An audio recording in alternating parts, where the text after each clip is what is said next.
And I am starting the webinar.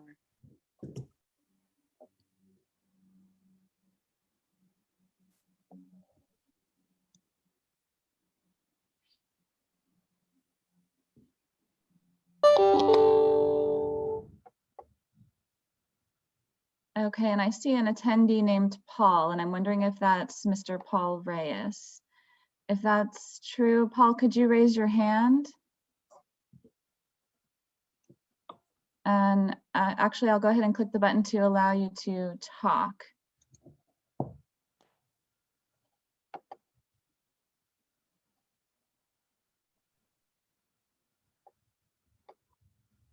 Okay, Paul, you're in the room and it looks like you are muted.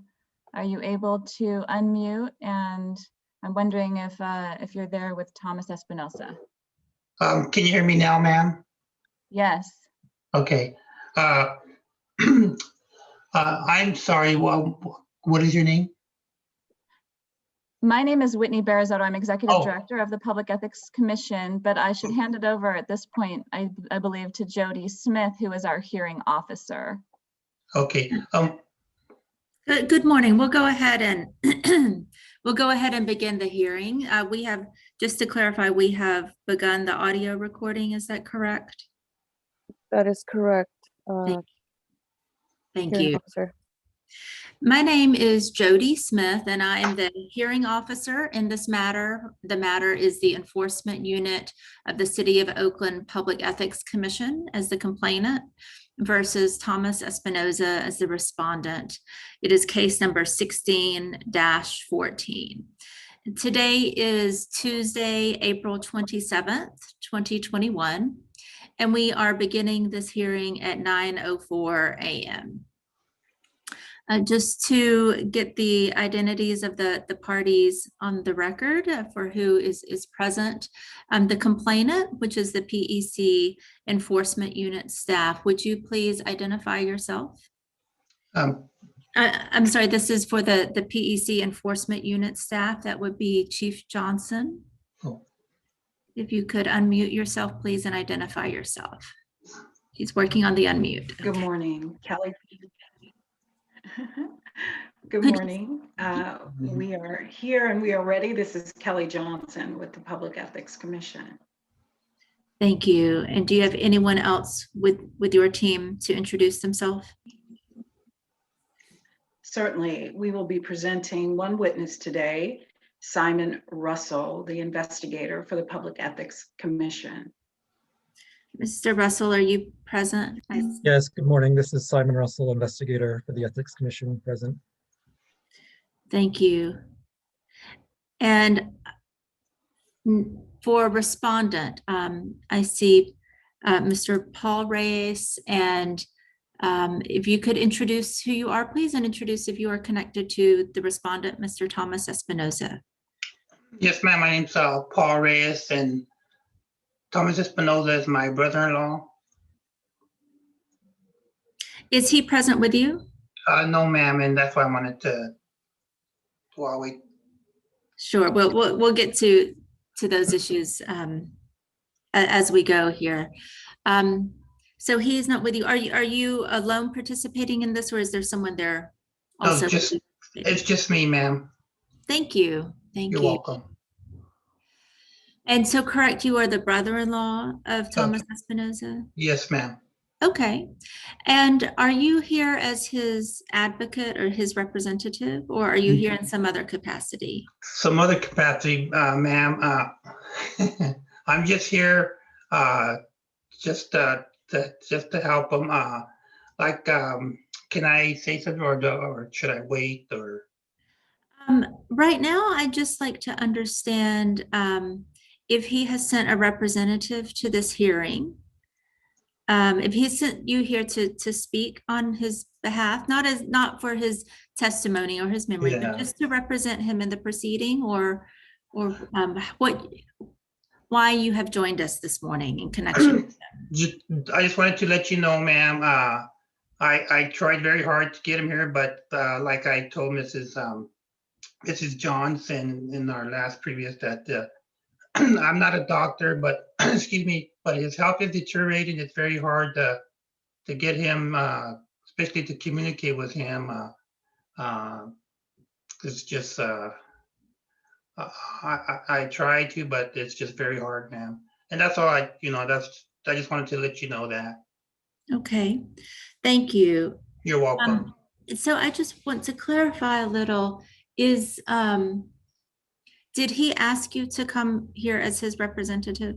No, ma'am. I'm just here for support, just unfortunately there's nobody to help him. So like I told I told Whitney and I believe Mrs. Johnson that the reason because my mother-in-law, she's 88, and she asked me to help him.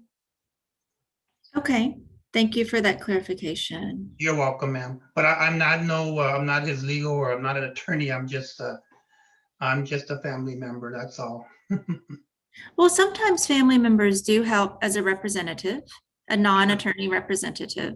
Oh, I'm sorry. I didn't mean to interrupt you. No, that's fine. But what I hear from you is that he has not asked you here as his representative. It was your mother-in-law who asked you to help in the situation. Yes, ma'am. So you are here really on your own behalf and on perhaps because of your mother-in-law's request, but not at Mr. Espinosa's request. No, ma'am. Okay, thank you for that clarification. You're welcome.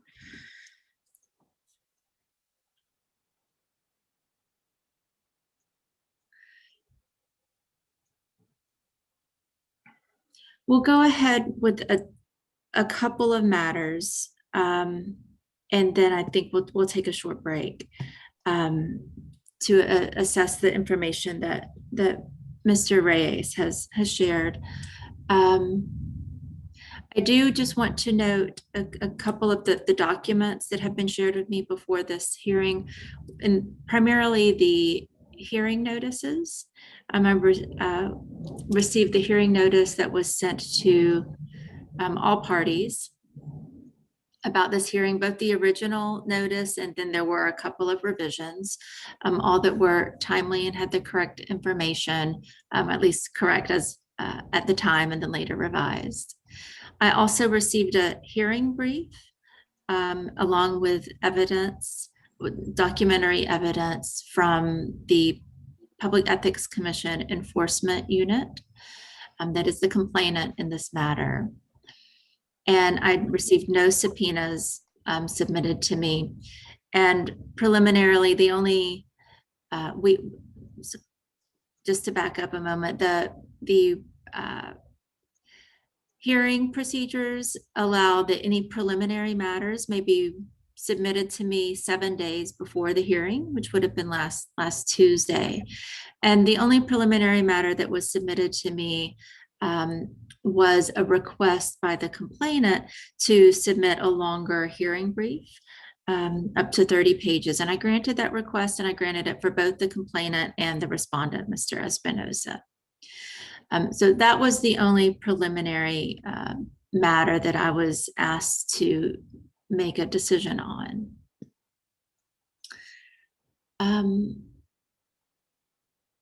Okay, at this time, I would like to take a very short break. Mr. Reyes, are you able to stay on the, to wait for, if we take a 10-minute break, are you able to come back and join us in 10 minutes, or just to keep yourself on the phone line for the next 10 minutes before we come? I can, ma'am, but I can do that for you. But then after that, can I? Because I have, I really do have things to do, and I'm sure. No disrespect, ma'am. I'm, I just, I really don't want to get involved in this. Okay. But ma'am, but I can wait, ma'am. Thank you so much. And I think, we'll have a clearer, I'll have some clearer direction or information for you when we come back from the break. Okay.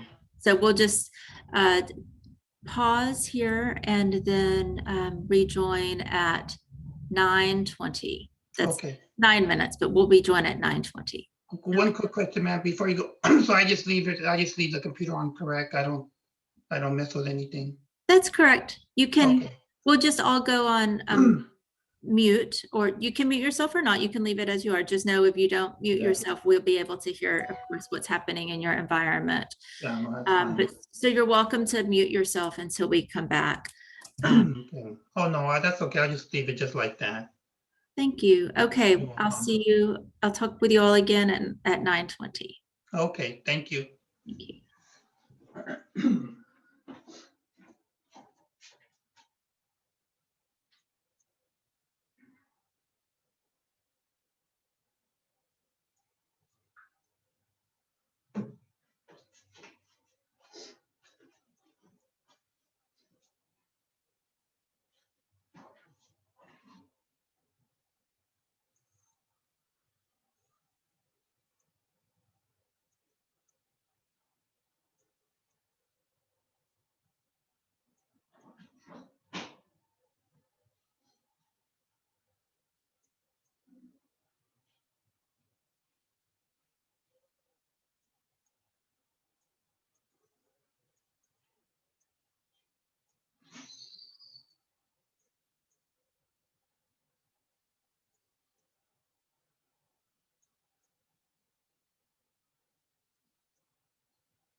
Okay, good morning. I'd like to invite all parties to join again as we come back. I can see from the video that Chief Johnson and City Attorney Trish Chafee are present. And I see that Whitney Barazotto is present. Mr. Reyes, are you still with us? Yes, ma'am. Okay, thank you all. Appreciate the break.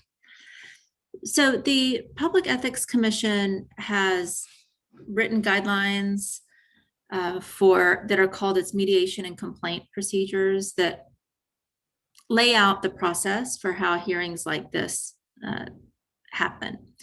And those procedures address this situation. If you'll give me one moment, please, I will. Okay. So in this situation today, Mr. Espinosa has not appeared and has not sent a representative to appear on his behalf. So the commission's procedures say this about this situation. This is on page 13 of them. It's paragraph 8, in case anyone is looking. It's under, let me just give the citation in case you'd like to see. It's section 7, paragraph F, section 8. And these were sent with the notice. These procedures were sent with the notice of the hearing to respondent, Mr. Espinosa. So what this says is that if the respondent, who in this case is Mr. Espinosa, if the respondent fails to appear at a properly noticed hearing, commission staff may proceed with presenting the commission's case or may request to submit a written summary in lieu of a verbal presentation. And the hearing officer may proceed with issuing findings and recommendations based solely on the information received from commission staff. So that is how we will proceed today, is under this direction. And so at this point, I will give the complainant, that is Chief Enforcement Chief Kelly Johnson. I'll talk with you a bit about this option, where you may proceed with a verbal presentation of the commission's case, as you would if we were having the hearing, under more typical circumstances. Or you may request to submit the issues basically on the record, because you have already submitted a hearing brief and the testimony of Simon Russell with all of the documentary evidence there. You have already submitted a written summary in lieu of a presentation. So I am authorized to go ahead and proceed with making findings of fact and recommendations to the full commission based on what you have submitted in your hearing brief and the declaration of Simon Russell and the attached evidentiary documents. And I would suggest that is how we proceed, that we proceed on that written record that's already been submitted. However, I would like to give you the opportunity to, if you prefer and have reason for presenting the case verbally over today and the next couple of days, we may proceed that way. I think based on the thoroughness of the documents that you've received, it's not necessary to proceed that way, that we may proceed on the written record, but I would like to give you the opportunity to comment on that before we do proceed. Yeah, thank you. It was our intention to proceed on the documentary evidence that we've presented to the hearing officer. So I'm satisfied with that. I would only say, unless there is any particular questions that you have of us, if there was items that were unclear, I would certainly want to take that time to clarify or elaborate on those. But absent any questions or concerns from the hearing officer, we are prepared to proceed by submission of the declarations and the evidence and the hearing briefs that I've already submitted. Okay, thank you. I do not have questions at this time. I'm also realizing that if I did have questions, this would be the only time for me to ask them. And so what we might do is take another break so that I can review parts of the material again, and come back with the opportunity to ask you questions on the written record so that you can present your case just with respect to those issues. Is that agreeable? Yes, thank you. Okay, then, and so Mr. Reyes, what we're going to do, or to all, what we're going to do, as I've said, is proceed with the commission's case based on the written record that they submitted. And I will make findings and recommendations based on that evidence. In addition to any clarifications that commission enforcement staff makes later today if I do have any questions. And so you are free to make your choice, Mr. Reyes, and or anyone else from the public who is on the call, about whether you continue to stay on the call and continue to observe, or to continue to observe, or you may make a choice to leave the call also. Mr. Reyes, is there any last thing you'd like to say at this time?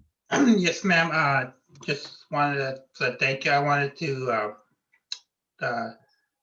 thank Ms. Johnson and Ms. Whitney. Like I say, I tried, ma'am, to get them, but it's very difficult. The last couple of months I've known Tom, he's changing his health. Like I said, I'm not a doctor, but I see it. He's just not the same. That's all I can say, ma'am. But I just want to say thank you to Ms. Johnson and Whitney. Okay, thank you also for joining today to give us the information that you are able to share. Thank you. You're welcome. Okay, I'm sorry. Bye, ma'am. Bye-bye. Okay, so we will take a break so I can review parts of the written record to determine if any questions. Let's take a half hour and come back at 10 o'clock. Is that agreeable to all? Sorry, Hearing Officer Smith, I don't know if you wanted to take public comment at this point or if you wanted to take public comment after we come back from the break. I'm open to doing it. Well, let's do it now. Is there any public comment on this matter?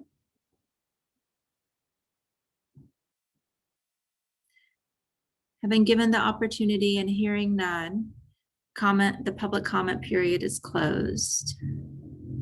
We will now take a 30-minute break, returning around 10 o'clock. Thank you.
Hello, if participants could be prepared to rejoin, please.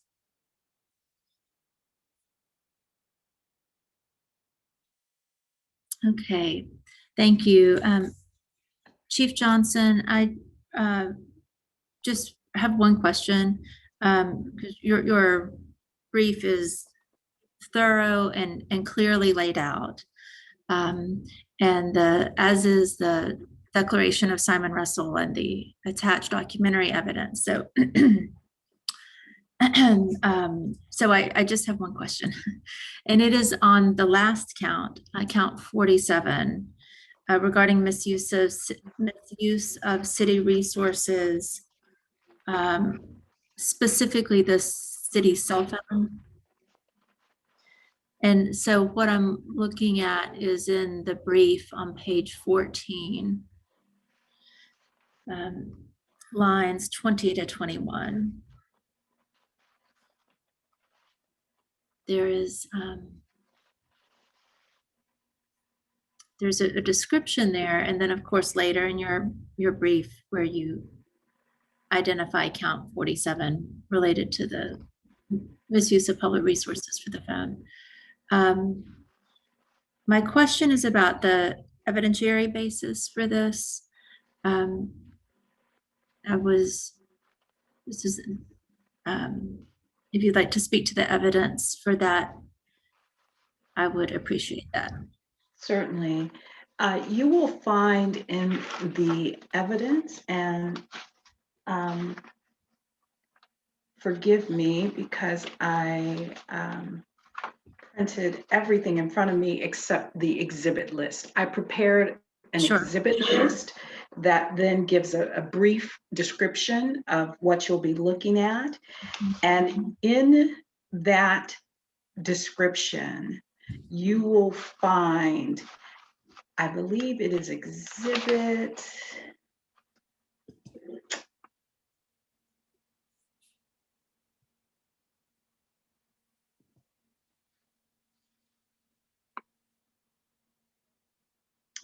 I believe it's exhibit 149. Exhibit 149 is an entire packet of information that was the result of a reprimand given by the Building and Planning Department to Mr. Espinosa regarding his use of the phone, his use of the car, his use of printer resources and a copier resources. So all of that information is contained within that general report, as well as, and you will find in the declaration of Mr. Russell information regarding how that information came to us and how we were able to confirm that information. Okay, so this is, I believe what you're referencing is exhibit 151. And thank you for pointing me to it. I'm just opening it now to review. Thank you.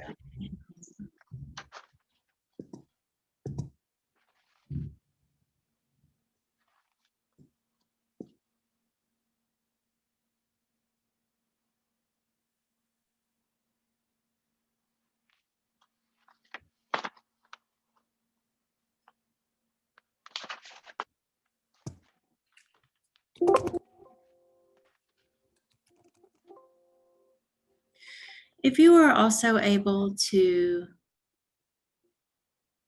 look at exhibit 151, if you could direct me to the portion of it that relates to cell phone, please.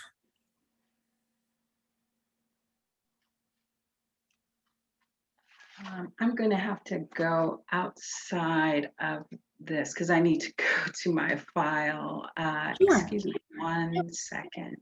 There's no rush. Okay.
Okay.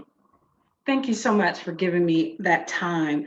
It appears that exhibits 153, 54, 55, 56, and 57 actually was left off of the exhibit list. I see. So thank you so much for asking that.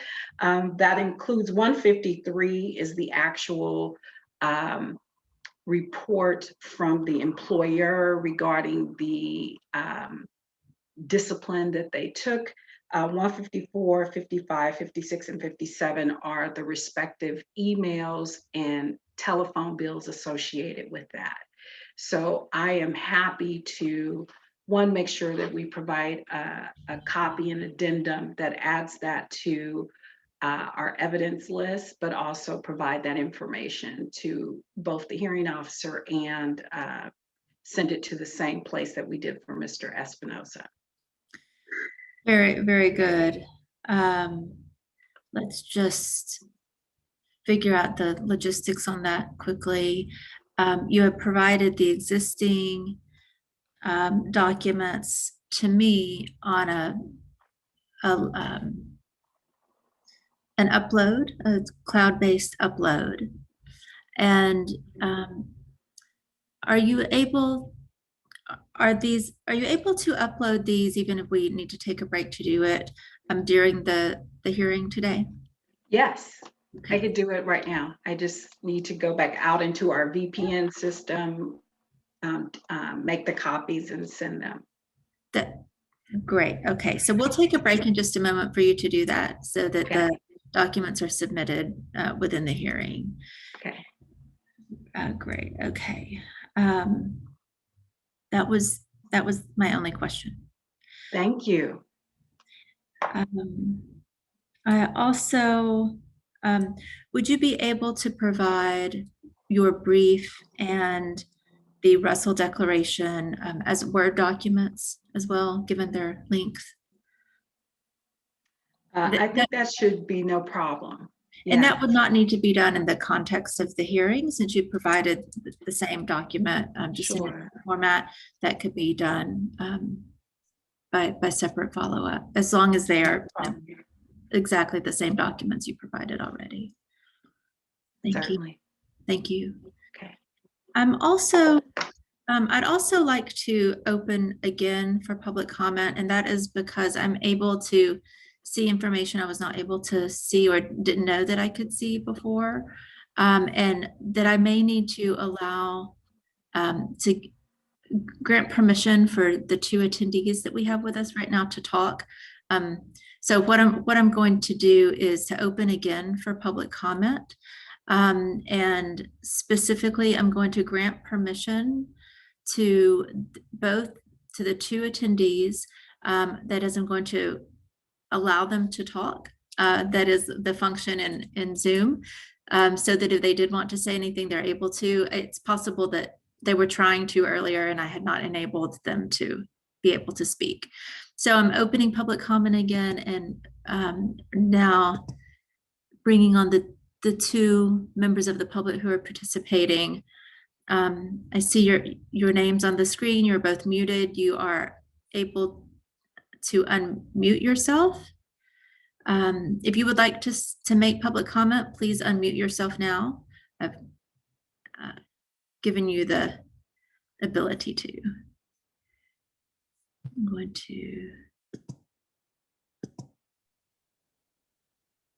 Hello, my name is Christopher Johnson. I have no specific interest in the matter before the commission other than I am interested in serving as a member of the Public Ethics Commission. So I'm attending this meeting to understand how these proceedings go. That's the reason why I'm on this call. Okay, thank you for your comment and your presence, Mr. Johnson. And okay, and it appears the other public participant is not wishing to comment. Okay, very good. Seeing no other public comment, I am closing public comment, and we will take a 10-minute break, is that sufficient, Ms. Johnson, to allow you to provide the documents? I see you Yes, nodding. ma'am. Thank you. That'll be sufficient. Okay, we'll come back at 10:25. Thank you.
Okay, I'll ask the hearing participants to rejoin.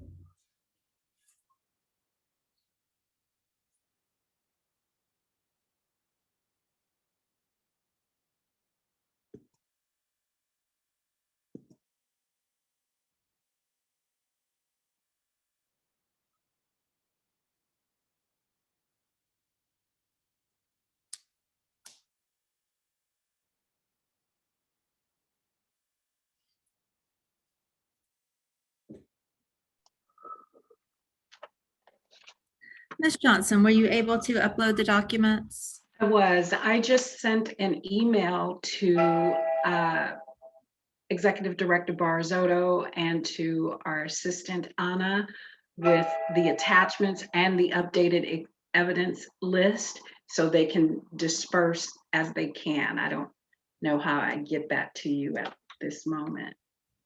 Okay, let's just have a look. What, let's see, Director Barzotto or Miss or Laura is on the call. I'd like to see if we can get, is it possible for those to be uploaded to the site while we are at the hearing here? Anna, are you able to do that as we're talking now? Yes, I can start uploading them. I'll upload them to the same link that I provided when I sent them out via the email. And then That- I'll let you. Great. And so what we'll do is we'll just take another break. I want to have those done, submitted, while we are in the context of the hearing. So is 5 minutes a right amount of time? Yeah, I think I should be able to get them all up there and then out through the link when we get started. Okay, thank you. And if it's not, there's not a rush. You can certainly have longer if it's needed. So there's no rush there. Okay, thank you. So we'll break for another 5 minutes and then be back.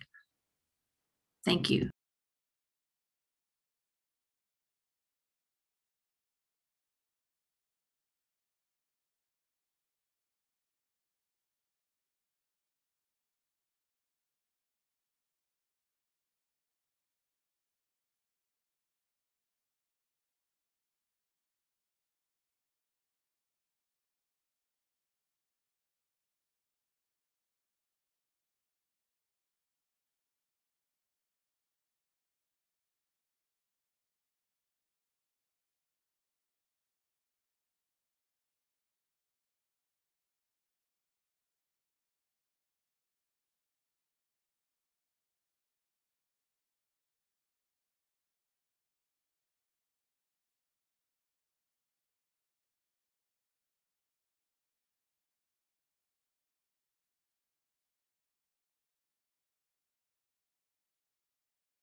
Hi, everyone. I'm done uploading the documents.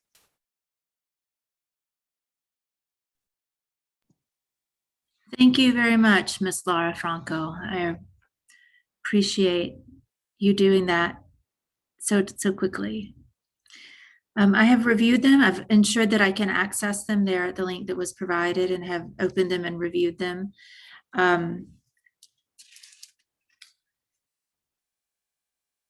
Chief Johnson, would you, I invite you, if you would like to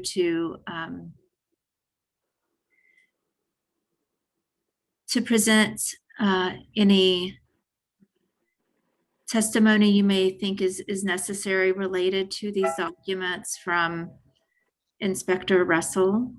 That is about I can how certainly, he came, how he acquired these documents as sort of as foundation for the documents, if you would like to do so. certainly. Yes. Mr. Russell, are you there? Yes, I'm here. Can you hear me? Yes. Yes. So what I'm going to do is I'm going to swear Mr. Russell then at this time.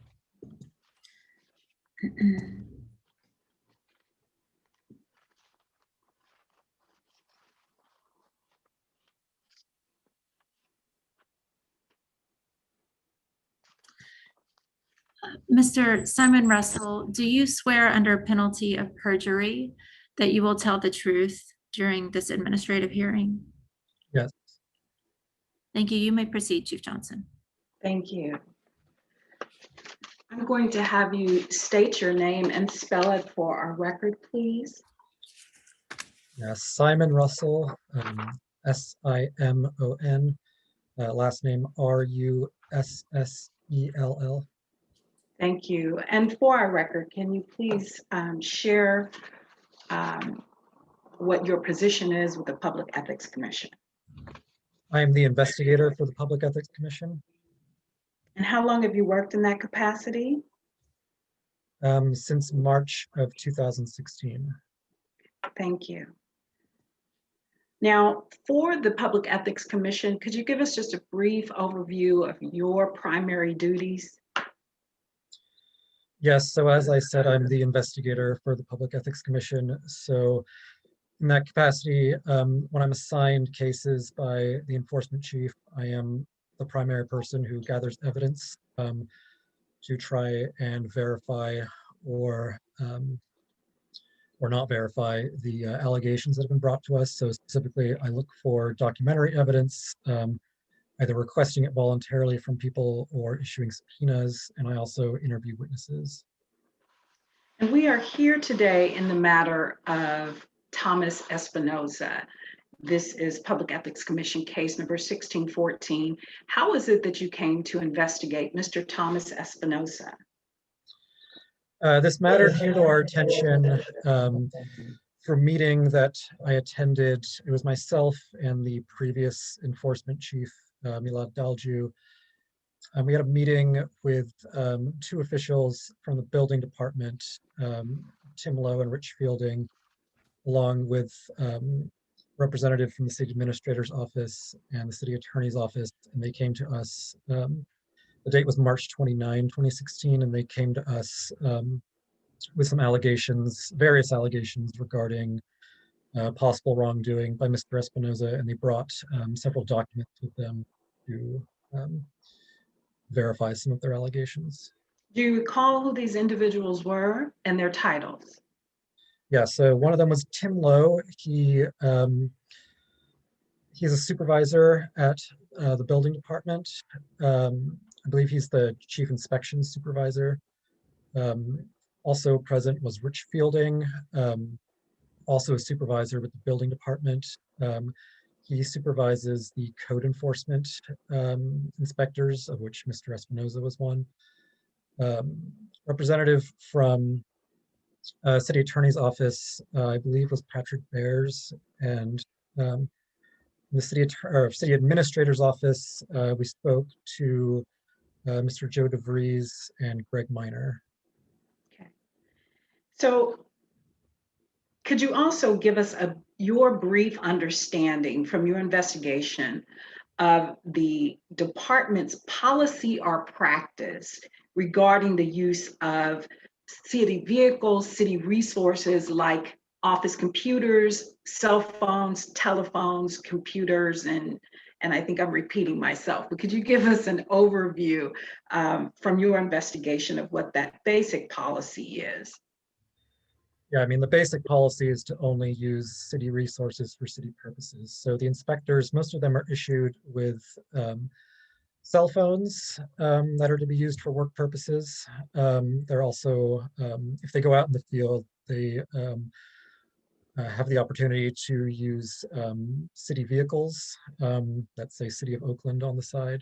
And in the office, they have access to resource. They each have their own computer, and I believe there's like a communal printer or printers that are used for office purposes. And like I said, the policy is to only use those for city purposes in conjunction with their job. In this particular case with Mr. Espinosa, did you become aware that Mr. Espinosa had been disciplined by his department for misuse of city resources? Yes. How did you become aware of that? I was made aware of that during the same meeting I told you about, the one on March 29, 2016. Mr. Espinosa's supervisors, they brought various allegations or suspicions to us. One of the ones they mentioned was particularly the use of city resources, specifically printers and phone, were some of the main ones we talked about that day. And there was also an an allegation of misuse of a city vehicle. Yes, they mentioned that they had spoken to some members of the public who had seen Mr. Espinosa using a City of Oakland vehicle outside the City of Oakland. So I'd like to talk to you specifically about your follow-up on the issue of the misuse of city resources. After you were given this general information, were you able to confirm that the department had done its own investigation or discipline in this matter? And if you were able to confirm that, please explain to us what information you gathered to get that confirmation. Yes, well, I spoke again to supervisors, specifically Tim Lowe, to find out if any discipline had been imposed on Mr. Espinosa regarding the misuse of city resources, and they provided me with copies of some of the documents that have been or are being submitted in this hearing, specifically the write-up of their findings and their advisory and discipline to Mr. Espinosa.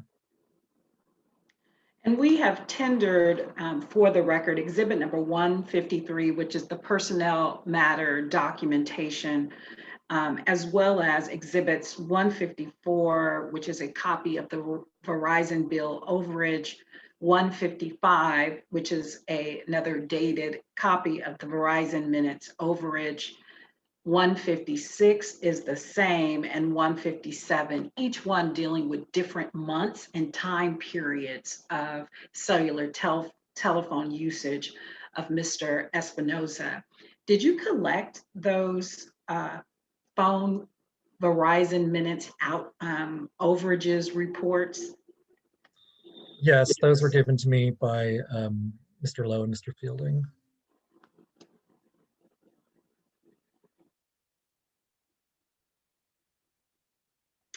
And after you received this information, what were you able to determine about Mr. Espinosa's usage of the city-issued cell phone?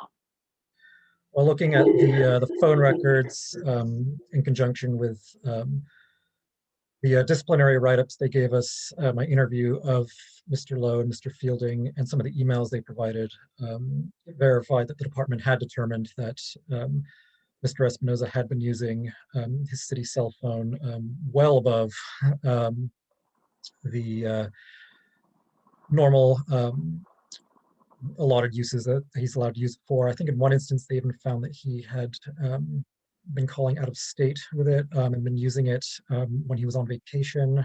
And just in general, I don't remember the exact number of minutes that they determined. But they had determined that he had been using his phone for a significant amount of non-city purposes. Thank you.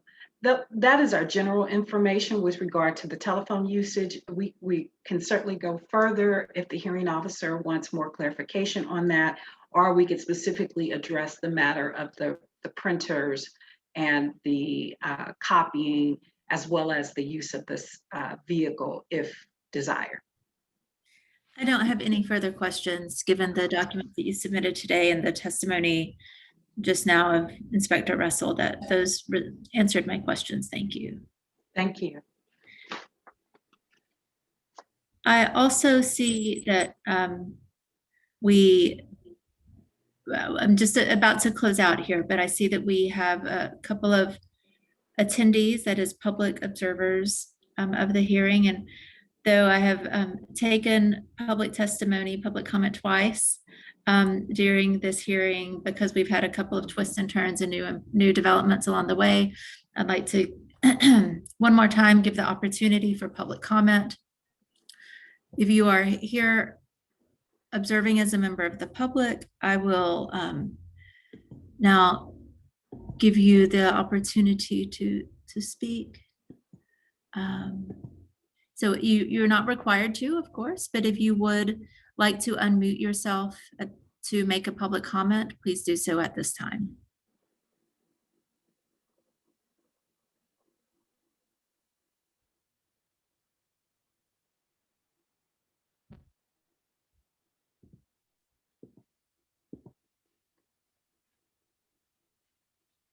Okay. Hearing no public comment, I have closed the public comment period.